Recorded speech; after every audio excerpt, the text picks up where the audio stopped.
Tiga orang laki-laki bertubuh kekar dan berpakaian serba hitam, masuk ke dalam ruangan. Arumi yang tadi duduk bersandar, menoleh dengan rasa takut terbukti dari jantung berpompa cepat serta suhu tangan yang berubah dingin.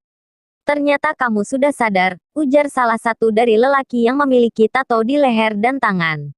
Ia hanya bisa diam, sambil mengusap perutnya. Memperhatikan orang yang kini tengah menghubungi seseorang. Bos, dia sudah sadar. Mendengar nama panggilan yang disematkan, semakin menambah rasa penasaran Arumi akan siapa dalang di balik ini semua.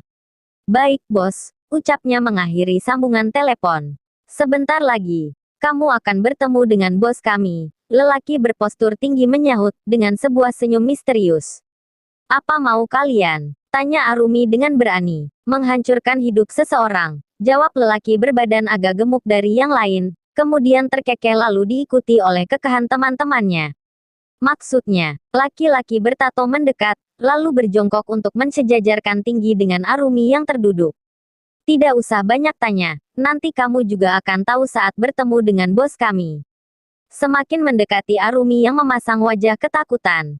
Ia menggeser sedikit posisi duduk ketika menyadari jarak laki-laki itu sangat dekat dengan dirinya. Bro, jangan terlalu dekat ngomongnya. Dia ketakutan tuh, dikira kamu mau macam-macam sama dia. Papar salah satu temannya, menyentuh pundak lelaki bertato. Pria itu tersenyum, tangannya terulur untuk bisa menyentuh dagu perempuan yang ada di hadapannya yang gitu memesona. Melihat itu, Arumi lekas memalingkan wajah, sehingga tangan tersebut tak sempat menyentuhnya. Jangan macam-macam, tekan Arumi dengan tegas. Dilihat dari dekat seperti ini kamu sangat cantik, pujinya. Tuayan itu bukan membuat bangga, melainkan marah. Harga diri seakan diinjak.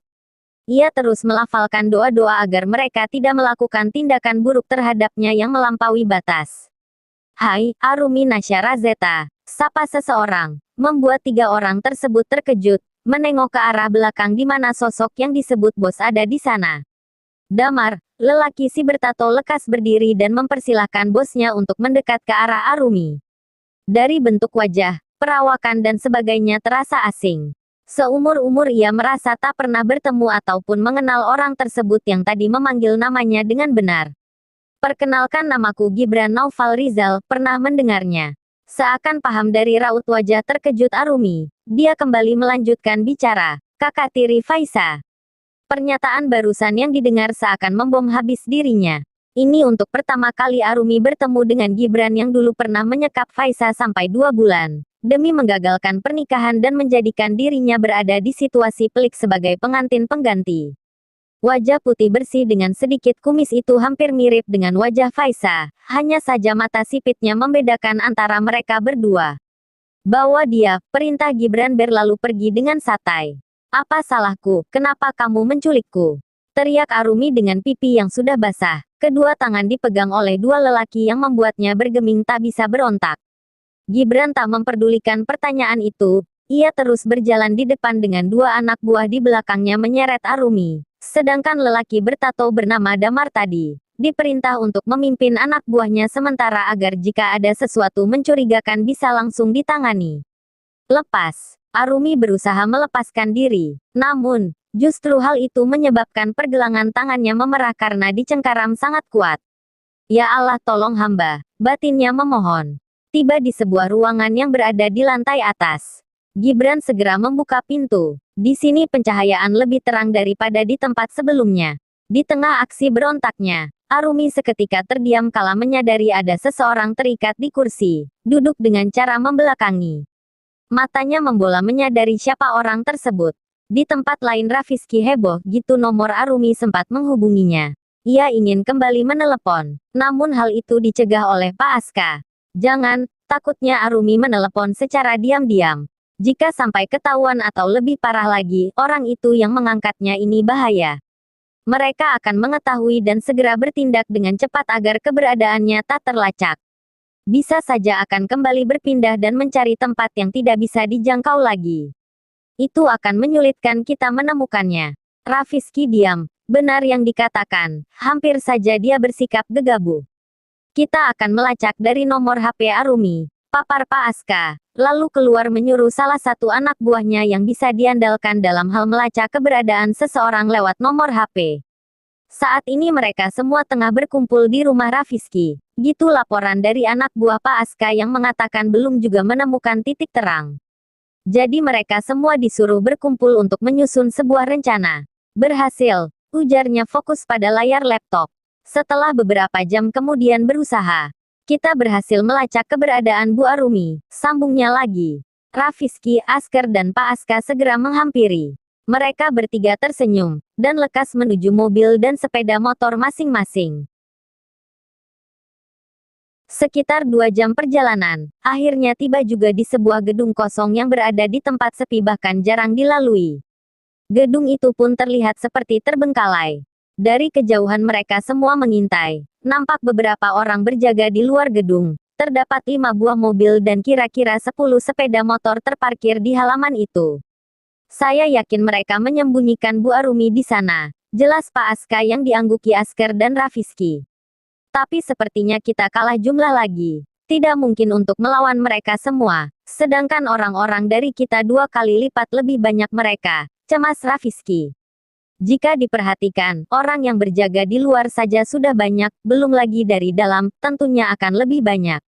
Perkiraan mereka kalau melakukan perlawanan pasti akan kalah. Itu artinya kita harus menambah jumlah orang-orang untuk melawan mereka, balas Asker.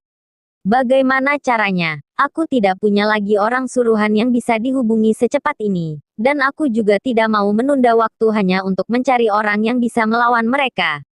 Keselamatan Arumi dipertaruhkan. Bagaimana kalau di dalam gedung itu mereka melukainya? Emosi Rafizky. Dia ingin secepatnya menemukan Arumi dalam keadaan baik-baik saja tanpa lecet sedikit pun. Tenang Raf, aku akan minta bantuan Papa untuk mengirim orang agar segera ke sini. Dengan secepat kilat, Asker segera mengeluarkan ponsel dan menghubungi Aidin. Gitu sudah tersambung dia mengatakan agar papanya bisa mengirim orang untuk membantu mereka melawan musuh. Kebetulan Aidin juga punya anak buah yang akan sigap bergerak jika dibutuhkan. Dia juga sempat menceritakan secara sekilas kalau sekarang bukan Faisa saja yang hilang tapi Arumi juga ikutan hilang. Terima kasih, Pak. Asker sangat mengharap mereka segera datang. Sama-sama. Papa akan mengusahakan agar mereka bisa secepatnya menyusul ke sana.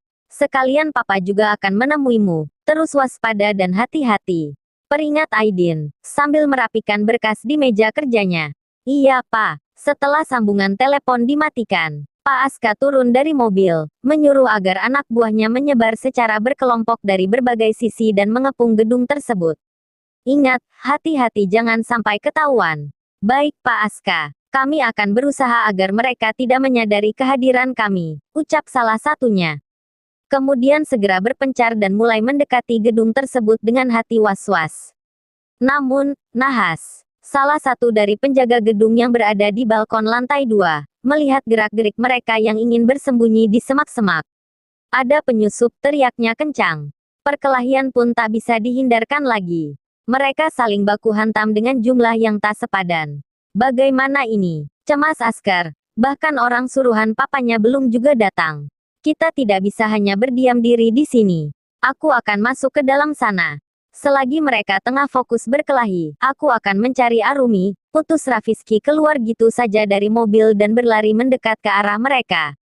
Raf, teriak Asker frustrasi. Perancangan yang sudah dibuat menjadi gagal total. Segera susul Pak Rafizky. Saya akan menghubungi polisi, perintah Pak Aska yang langsung diangguki. Ia masuk ke dalam gedung setelah sebelumnya berhasil melumpuhkan lawan yang menyerang tiba-tiba, dan Asker yang berada di belakang harus menyusul dengan susah payah sebab ada saja orang yang menghadang dan melawan dengan sengit. Raf, tenanglah. Nasihat Asker ketika berhasil menyusul dan mensejajarkan langkah dengannya. Aku tidak bisa tenang, sebelum menemukan Arumi, pekiknya. Berjalan mengitari gedung yang mereka pijaki. Perlu waktu lama untuk bisa mengelilingi setiap ruangan secara detail. Rafizky kebingungan. Dia benar-benar sangat panik, hatinya tak karuan. Seakan sesuatu buruk akan terjadi dan firasatnya menjadi tidak enak. Bersambung.